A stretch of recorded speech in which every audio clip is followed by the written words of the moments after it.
ఈ మధ్య illegal effects అనేవి చాలా కామన్ అయిపోయాయి. విశాఖలో ప్రధానంగా చూసుకుంటే మొన్న మిస్ వైజాగ్ నక్షత్ర, నేడు చోడవరంకి సంబంధించిన హరిత ఉన్నారు. అయితే ప్రస్తుతం హరిత మనతో పాటే ఉన్నారు. ఒకసారి ఆమెతో మాట్లాడి అసలు ఏం జరిగింది ఏంటి అనేది తెలుసుకుందాం. చెప్పండి అమ్మా, అసలు ఏం జరిగింది? అసలు మీకు మ్యారేజ్ ఎప్పుడయింది? మ్యారేజ్ డిసెంబర్ 17th అయ్యింది 2020లో. దాని తర్వాత ఏమైందంటే ఈయన 2 months బాగానే ఉన్నాము. మార్చి నుంచి మాకు కొన్ని గొడవలన్నీ స్టార్ట్ అయ్యాయి ఒక పర్సన్ వల్ల. ఒకటని కాదు, చాలామందితో మాట్లాడేవాడు. పర్టికులర్గా ఈ అమ్మాయితో స్టిక్ అయిపోయాడు. దాని తర్వాత ఏమైందంటే నేను వాళ్ళందరితో మాట్లాడడం జరిగింది. మా మా పేరెంట్స్కి అయితే నేను చెప్పలేదు ఇవన్నీ జరుగుతున్నాయని.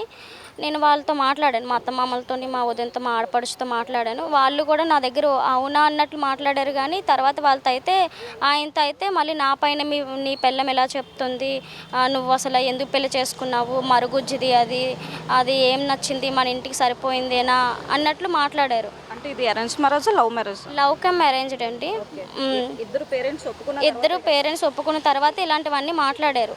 అంటే వాళ్ళ స్థాయి ఏంటి, మన స్థాయి ఏంటి, మనం గవర్నమెంట్ ఎంప్లాయీస్, వాళ్ళు వ్యవసాయం చేసుకునే కూలీలు, వాళ్ళతో మనకేంటి, ఆ పిల్లతో ఎక్కడికైనా బయటకు వెళ్ళాలంటే మాకు సిగ్గుగా ఉంది, అలా మాట్లాడారు.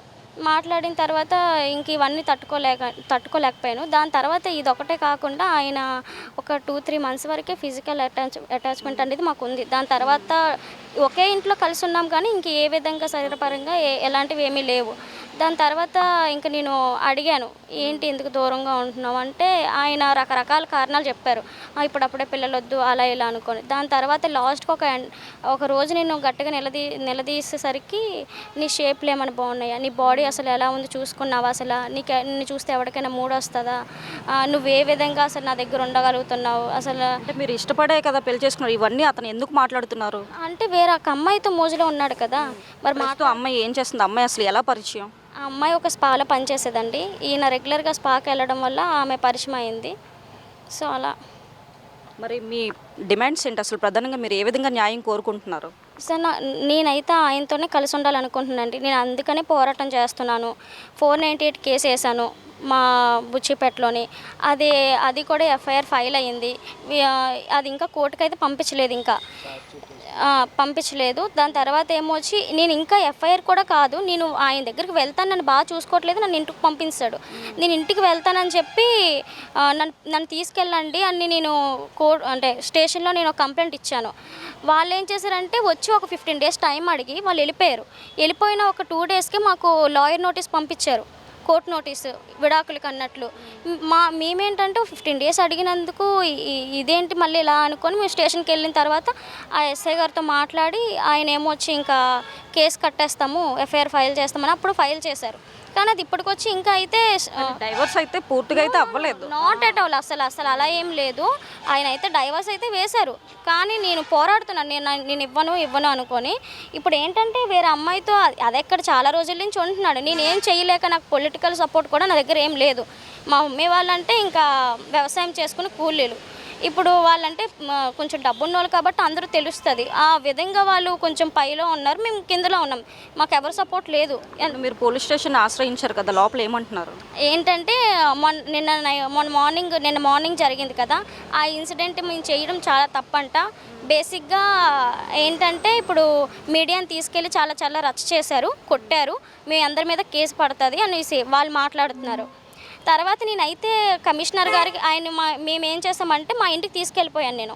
నేను వేరే అమ్మాయితో ఎవరు చూడలేరు కదండి, ఏ భర్తని వేరే అమ్మాయితో పంచుకుంటుంది భార్య. నేను కూడా అలానే రియాక్ట్ అయ్యాను. ఇంత అంగరంగ వైభవంగా పెళ్లి చేశాము, ఏంటి మా అల్లుడు ఇలా చూస్తున్నాడు, 3 సంవత్సరాల పైగా నుంచి ఇన్ని ఇబ్బందులు పెడుతున్నారు. మా పేరెంట్స్ కూడా ఉంటుంది, వాళ్ళకే ఉంటుంది.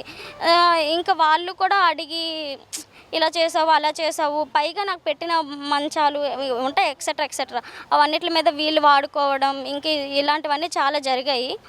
ప్రస్తుతం నిన్న జరిగిన సంఘటన ఏదైతే ఉందో మీరు కల్లారుగా చూసి రెడ్ హ్యాండెడ్గా పట్టుకున్నారు, అయినా సరే మీరు మీ భర్తతో ఉందామని అనుకుంటున్నానండి. ఆయన మార్చుకుందామని నేను అసలు ఆయనతో నేను ఉండాలని, ఆయన మారుతాడు ఇలాంటివన్నీ చేస్తే అని చెప్పి నేను మీడియాని తీసుకొని వెళ్ళాను. తీసుకుని వెళ్తే ఆయన మళ్ళీ నా పైన ఆయన ఇలా అయ్యింది. దాని తర్వాత నేను ఏం చేశానంటే మా ఇంటికి తీసుకుని వెళ్ళిపోయాను. నేను మా ఇంటికి తీసుకుని వెళ్ళిపోయి నువ్వు నాతోనే ఉండు, నా దగ్గరే ఉండని నేను తీసుకుని వెళ్తే మా మామగారు వచ్చి కంప్లైంట్ ఇచ్చారు మా అబ్బాయిని వీళ్ళు కిడ్నాప్ చేస్తారని.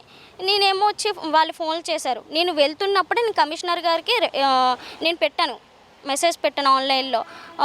సార్ ఇలా ఇలా నాకు జరిగింది, మా నేను ఇంటికి తీసుకెళ్తున్నా అని చెప్పి నేను పెట్టాను. వాళ్ళు యాక్సెప్ట్ చేశారు, అంతా ఓకే అయింది. దాని తర్వాత నేను ఇంటికి తీసుకెళ్ళాను, మీడియా వచ్చింది, అంతా అయింది.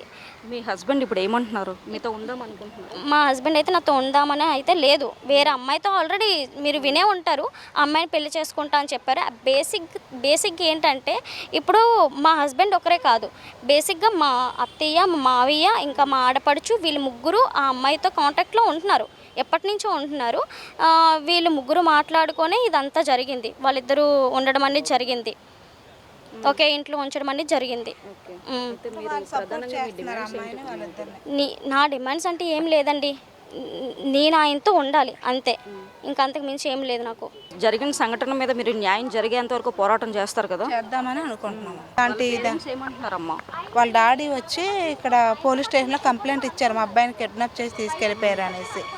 మా పాప కమిషనర్ గారికి లెటర్ పెట్టుకుంది, సార్ నా భర్తని నేను తీసుకెళ్ళిపోతున్నాను సార్, నేను మార్చుకుంటానంటే ఓకే చెప్పారు. కానీ ఇప్పుడు ఇక్కడికి వచ్చిన తర్వాత స్టేషన్లో ఏమంటున్నారంటే కొట్టడం తప్పు, నువ్వు తీసుకెళ్ళిపోవడం తప్పు, మీ మామగారు కిడ్నాప్ కేసు పెట్టారు, మరి అది మిమ్మల్ని మీద కేసు క్రియేట్ చేస్తాం మేము అనేసి అంటున్నారు మేడం. ఇక మన ఇలా అయితే ఇంకెప్పుడు ఆడపిల్లకి న్యాయం జరుగుతుంది చెప్పండి మేడం. అలాగే హరిత తండ్రి కూడా మనతో ఉన్నారు, ఒకసారి ఆయనతో కూడా మాట్లాడదాము. అంటే మీ అమ్మాయికి ఇలా జరిగింది కదా, అసలు మీరు ఏమనుకుంటున్నారు? బాధ అనిపించదు, ఇంకేం నేనేం మాట. ఏదేమైనప్పటికీ ఇలాంటి సంఘటనలు పునరావృతం కాకుండా చూసుకోవాలని చెప్పి వీళ్ళైతే ప్రభుత్వాన్ని కూడా కోరుకుంటున్నారు. అలాగే మరొక అమ్మాయి జీవితం నాశనం అవ్వకుండా కూడా చూసుకోవాలని కోరుకుంటున్నారు. అయితే ప్రధానంగా హరిత ఏం చెప్తుందంటే, నా భర్త ఇలా వేరే అమ్మాయితో ఇల్లీగల్ అఫైర్ పెట్టుకున్నా సరే 3 ముళ్ళు నా భర్త నా మెడలో వేశాడు, నాకు నా భర్తే ముఖ్యం అని చెప్పి ఆమె తన భర్తనే అయితే కోరుకుంటుంది. ఇది ప్రస్తుతం ఫోర్ట్ టౌన్ వద్ద ఉన్న పరిస్థితి. కెమెరా పర్సన్ ప్రేమ్తో ప్రసన్న, BBC ఆన్ టీవీ.